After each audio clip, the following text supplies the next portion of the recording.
यस्त्वात्मरतिरेव स्यात्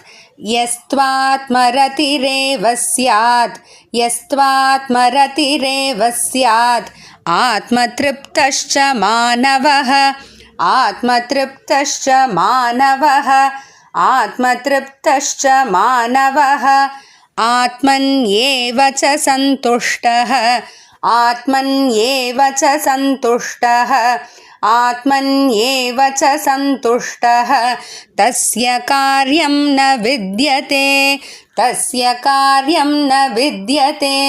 तस्य कार्यं न विद्यते यस्त्वात्मरतिरेव स्यात् आत्मतृप्तश्च मानवः यस्त्वात्मरतिरेव स्यात् आत्मतृप्तश्च मानवः यस्त्वात्मरतिरेव स्यात् आत्मतृप्तश्च मानवः आत्मन्येव च सन्तुष्टः तस्य कार्यं न विद्यते आत्मन्येव च सन्तुष्टः तस्य कार्यं न विद्यते आत्मन्येव च सन्तुष्टः तस्य कार्यं न विद्यते यस्त्वात्मरतिरेव स्यात् आत्मतृप्तश्च मानवः आत्मन्येव च सन्तुष्टः तस्य कार्यं न विद्यते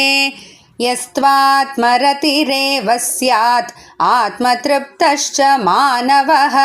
आत्मन्येव च सन्तुष्टः